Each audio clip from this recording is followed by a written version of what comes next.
apakah semua orang menuhankan Allah? Saya nggak mau jawab sebelum kamu menyelesaikan argumennya.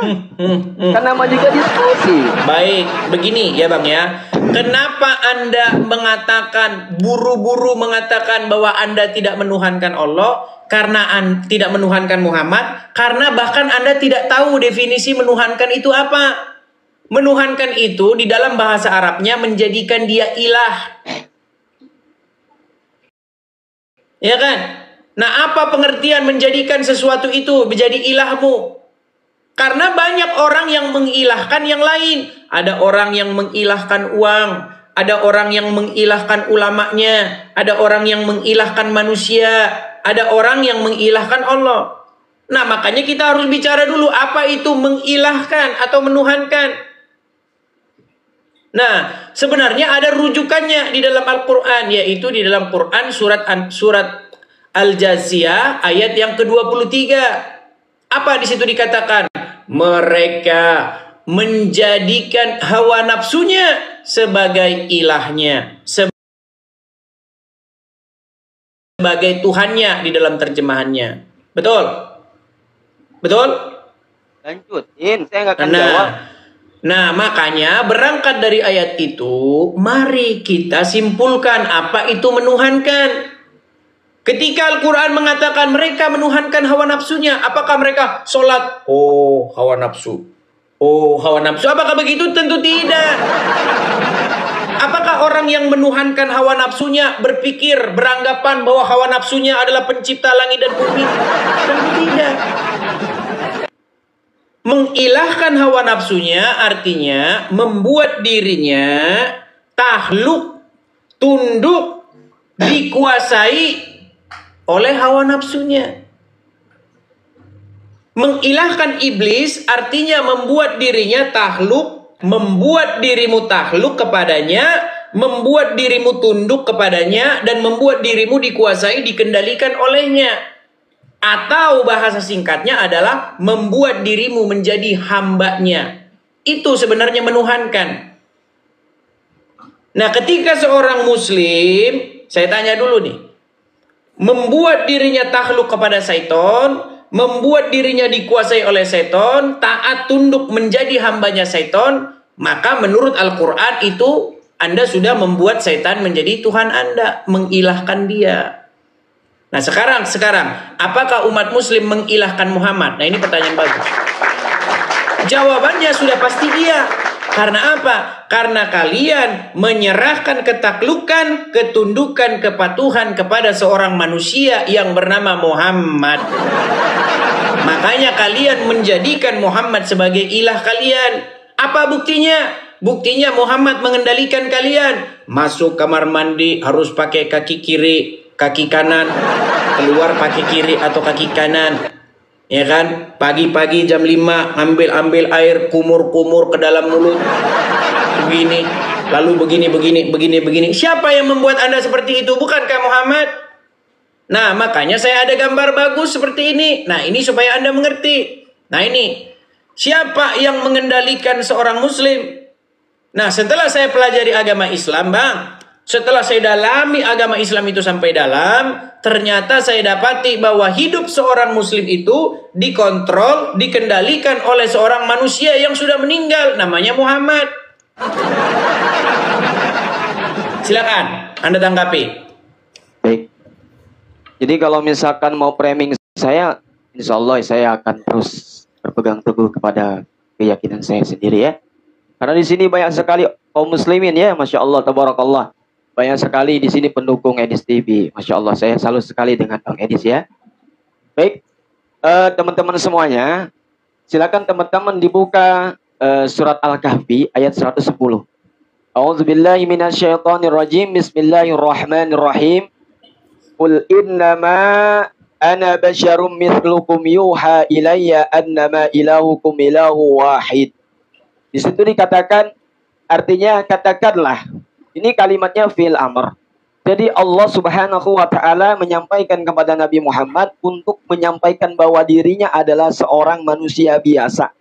Seperti kalian yang diberi wahyu untuk menyampaikan bahwa Tuhan kalian adalah Tuhan yang Maha Esa. Ini adalah surat Al-Kahfi ayat 110. Dan Allah Subhanahu wa taala sebagai Tuhan kami dikatakan di dalam Al-Qur'an, wa idzan sa'alaka ibadi anni mengatakan bahwa Tuhan kamu adalah manusia, ya. Ini kenapa yang ditanya apa, yang dijawab apa? Yang saya tanya, bagaimana posisi Anda terhadap seorang manusia yang bernama Muhammad? Bukankah Anda dikendalikan olehnya? Anda membuat diri Anda takluk, patuh, tunduk kepada seorang manusia yang bernama Muhammad. Sehingga ketika Muhammad bilang A, kalian harus A juga. Dengarkan dulu makanya, Bang. Jangan dipotong-potong dulu, sebentar. Ini kok jadi masalah-masalah kelihatan atau tidak kelihatan? Dengarkan dulu, Bang. Silakan. Masalah itu adalah perintah Allah Subhanahu wa taala. Nah, makanya saya bilang berarti memang benar kalian diperintahkan untuk menuhankan itu Muhammad. Perintah Allah, bukan perintah Nabi Muhammad, Bang Edis. Ini saya mau teriak-teriak atau bagaimana nih? Oh, mati ininya udah habis. Pelan-pelan, tenang aja, tenang. Mau diskusi nggak? Kalau mau pakai diskusi, pakai data sama saya, yuk. Oke. Jadi Allah Subhanahu wa taala mengatakan huwallazi khalaqas samawati wal arda fi sittati ayyam. Dia adalah yang telah menciptakan langit dan bumi dan seluruh isinya dalam waktu 6 hari. Allah Subhanahu wa taala yang Maha Kuasa, bahkan disebutkan dalam Al-Qur'an, innallaha azizun alim. Sesungguhnya Allah yang Maha Perkasa dan Maha Mengetahui. Innallaha ala kulli syai'in qadir. Sesungguhnya Allah yang Maha Mengetahui atas segala sesuatunya. Allah Maha Kuasa atas segala sesuatunya. Allah yang Maha Ghaib, tidak terlihat. Allah tidak nampak. Allah perintahkan kepada kita tentang salat. Ya ayuhan nas, u'budu rabbakumul ladzi khalaqakum walladzina min qablikum la'allakum tattaqun. Wahai manusia, beribadahlah kalian kepada Allah yang telah menciptakan kalian dan yang telah menciptakan orang-orang sebelum kalian agar kalian bertakwa kepada Allah Subhanahu wa taala. Itu adalah perintah Allah, perintah. Ya, seruan. Ya, itu kalimatnya ya nida. Di sini udah jam 10:30, Bang, ya. Jadi saya pelan-pelan dulu. Kemudian Allah Subhanahu wa taala perintahkan kita untuk apa? Untuk puasa. Ya ayyuhalladzina amanu kutiba alaikumusiyam kama kutiba alal ladzina min qablikum la'allakum tattaqun. Wahai orang-orang yang beriman, ya, diwajibkan bagi kalian berpuasa, ya, seperti apa yang telah diwajibkan kepada orang-orang sebelum kalian agar kalian bertakwa kepada Allah Subhanahu wa taala. Ini adalah perintah Allah. Allah tidak pernah diperintahkan oleh manusia, tidak pernah, ya. Jadi kalau misalkan bicara tentang Allah dan Muhammad itu jauh sekali. Sedangkan tadi saya sampaikan Muhammad itu adalah kul innama ana basyarum mislukum yuha ilayya. Bahwasanya katakan Muhammad. Bang, mohon maaf nih Bang, saya potong ya. Anda ini tidak nyambung. Anda ini malah menjelaskan Allah itu apa. Saya tidak tanya apakah Allah itu nggak kelihatan atau kelihatan. Di sini nggak ngerti apa yang saya sampaikan. Yang saya tanyakan bukan itu, Bang. Yang saya tanyakan, apakah perlakuan Anda kepada Muhammad itu masuk kategori mentuhankan atau mengilahkan dia?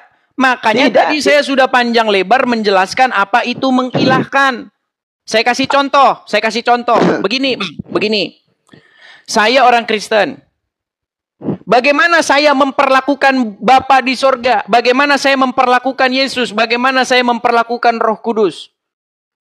Saya harus membuat Bapa, Anak, dan Roh Kudus itu menguasai hidup saya. Contoh, saya sebagai orang Kristen harus membuat hidup saya ini dikendalikan oleh roh yang daripada Tuhan itu. Supaya saya takluk, tunduk, melakukan apa kehendak Roh Kudus yang ditempatkan di dalam diri saya. Sehingga ketika saya hendak mencuri, lalu Roh Kudus yang ada di dalam diri saya itu mengingatkan saya. Supaya jangan mencuri, lalu saya ikut apa kata Roh Kudus. Itulah yang dimaksud saya membuat Roh Kudus itu menjadi Tuhan. Dia bertahta di dalam hidup saya. Dia mengendalikan hidup saya. Langkah-langkah kaki saya ditentukan oleh dia. Makanya ada lagu. Tiap langkahku diatur oleh Tuhan. Nah, seperti itu. Nah, sekarang yang menjadi pertanyaan saya. Bukankah kalian umat muslim memperlakukan Muhammad sedemikian rupa? Sehingga hidup kalian dikendalikan, dikontrol, dirajai oleh seorang manusia yang bernama Muhammad. Bahkan masuk kamar mandi saja Anda harus ngikutin omongan Muhammad. Makanya saya bilang, Bang, itulah yang dimaksud kalian menjadikan Muhammad sebagai ilah kalian. Gimana? Ini nggak nyambung-nyambung, saudara-saudara. Makanya saya bilang, Bang, kurang-kurangin Inlah membenturkan kepala ke ubin supaya kita lebih cerdas begitu. Silakan. Oke, Bang. Ya, maksud saya itu kan tadi saya sampaikan definisi tentang Tuhan dan Muhammad. Bukan definisi Tuhan, Bang. Definisi menuhankan. Ya, aduh, berat, saudara-saudara. Oke, saya. Apa itu menuhankan, Bang? Menuhankan itu apa? Dengarkan ya. Silakan. Sebelum saya menyampaikan terkait mengenai jawaban itu tadi, saya sampaikan dulu tentang pengertian Allah dan Muhammad itu perbedaannya sangat jauh sekali. Bukan itu yang kita bahas, Bang Ahmad. Yang kita bahas perbuatan mengilahkan atau menuhankan sesuatu itu apa? Dah dengar ya. Di dalam Al-Quran Allah Subhanahu wa Ta'ala mengatakan, ati Allah wa atiur Rasul. Ya, yang pertama, ikutilah Allah dan ikutilah Rasulullah Muhammad SAW. Jadi Al-Quran ini sebagai pedoman kita, ya. Dan hadis adalah wama yantiqu anil hawa. Sesuatu yang keluar daripada bibir lisannya Nabi Muhammad SAW itu adalah wahyu, termasuk perbuatannya. Dan kemudian Rasulullah SAW ya terkait mengenai amalia sunnahnya itu yang Rasulullah ajarkan kepada kita sekalian. Dan kita sebagai kaum muslimin harus taat kepada Allah dan Rasulnya. Pertama untuk menjadikan landasan bagi kita sekalian untuk senantiasa menjadi orang-orang yang bertakwa. Nah, kami tidak pernah menuhankan Muhammad. Karena tadi saya sampaikan. Buset. Bang, menuhankan itu apa sih, Bang? Menuhankan itu apa? Apa menuhankan itu? Bang, kalau misalkan disamakan dengan keyakinan abang sama keyakinan bukan, saya kita nggak bahas. Menurut agama Islam, coba dicek dulu surat Al-Jaziyah nomor 23, silakan. Udah. Enggak, dicek dulu. Anda malu nih. Ingin menghindar. Silakan dibaca aja. Maka pernahkah kamu melihat orang yang menuhankan hawa nafsunya? Dicek ayatnya, betul atau tidak? Terus? Nah, sekarang saya tanya, menuhankan hawa nafsu itu apa maksudnya? Jadi begini, Bang. Kalau apakah menganggap bahwa hawa nafsu itu adalah Allah? Itu kan seperti pikiran Anda ketika saya bilang menuhankan Muhammad berarti menganggap Muhammad itu Allah. Bukan begitu. Itu kan soal ajasiyah, ya Bang. Dengarkan. Iya, makanya berangkat dari ayat itu kita bisa mengambil kesimpulan pengertian menuhankan menurut Al-Quran. Itu menyatakan bahwa orang-orang kafir menuhankan hawa nafsu mereka. Oke, makanya saya tanya, apakah menuhankan hawa nafsu itu artinya menganggap hawa nafsu itu adalah Allah? Disebutkan apa? Apakah menuhankan hawa nafsu artinya menganggap hawa nafsu itu adalah Allah? Untuk masalah itu kan untuk gimana Bang? Coba pertanyaan. Berat kan? Makanya saya bilang, Anda ini tidak tahu menuhankan itu apa. Oke. Pertanyaannya apa lagi? Coba. Mereka menuhankan hawa nafsunya. Apakah menuhankan hawa nafsunya artinya menganggap bahwa hawa nafsunya sang pencipta? Kan tentu tidak. Bukan begitu maksud menuhankan hawa nafsu. Apakah menuhankan hawa nafsu berarti menganggap bahwa hawa nafsu itu Allah? Tidak. Tetapi menuhankan hawa nafsu adalah membuat dirimu seperti ini nih. Dikendalikan, dikuasai, dikontrol, takluk Anda kepada hawa nafsu Anda, betul? Tidak, saya tidak tidak takluk terkait mengenai hal itu. Saya tidak bilang Anda, saya bilang pengertian. Tahluk pengertian menuhankan hawa nafsu. Inilah kalau ngomong sama orang muslim, saudara. Makanya saya ini apakah hanya saya seorang diri yang masih berharap-harap ada orang Islam yang cerdas begitu? Makanya saya tidak bilang Anda tahluk kepada hawa nafsu. Saya bilang pengertian menuhankan hawa nafsu. Menuhankan hawa nafsu artinya Anda sudah membuat hawa nafsu Anda itu menjadi sesuatu yang segala-galanya. Anda utamakan, Anda takluk kepadanya, tunduk kepadanya, dikuasai olehnya. Anda menjadi hambanya, budak hawa nafsu Anda itu. Sehingga Anda menuruti keinginan hawa nafsu itu. Itu yang dimaksud menuhankan hawa nafsu. Sehingga ketika orang takluk, tunduk, patuh menjadi budaknya iblis, maka menurut Al-Quran sesungguhnya orang-orang itu telah menuhankan iblis. Di mana ayat berapa? Tadi sudah saya suruh baca surat Al-Jathiyah nomor 23. Emang artinya itu? Emang artinya Coba begitu? silakan baca dulu, dibaca dulu. Dibaca sama kamu aja, kan kamu ini apa namanya mengeluarkan data. Astaga, Coba teman-teman silakan sabar ya. dibaca. Yang nonton pun saya tahu, kalian pasti, aduh gregetan ini sama orang Ahmad nih.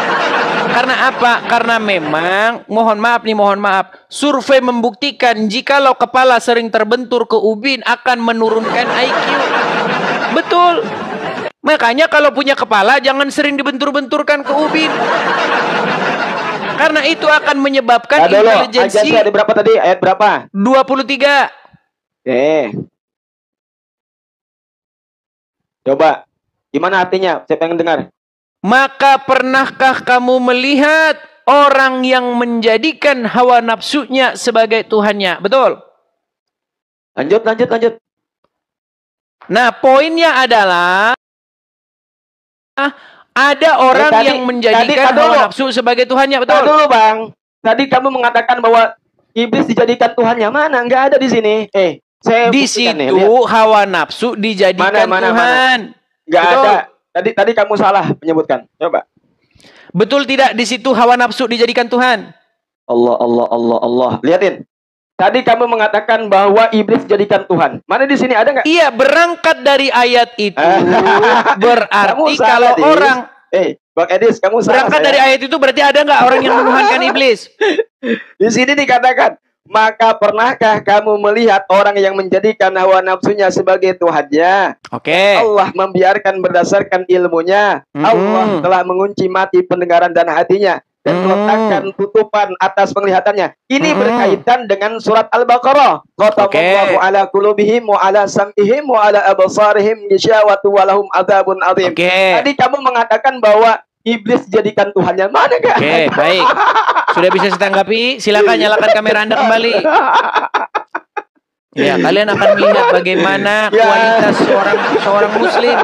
Ya ini seperti ini mereka kualitas muslim kayak begini. Ya, silakan nyalakan kamera Anda dulu. Kamu salah mengartikan. Oke, sebentar Ahmad. Menurut ayat itu ada orang yang menuhankan hawa nafsu, betul? Lanjut. Enggak ada betul-betul. Ada nggak orang yang menuhankan hawa nafsu? Lanjut, nanti saya sampaikan. Oke lah, baiklah ya. Kita kasih dulu kesempatan kepada muslim yang cerdas yang mau menjawab ya. Edis takut ya? Bukan takut, masalahnya IQ kamu di bawah rata-rata. Rekod tepat. Oke, sekarang saya tanya, apakah ada orang yang menuhankan hawa nafsu? Lanjut. Oke, baik. Silakan. Anda cari lawan yang di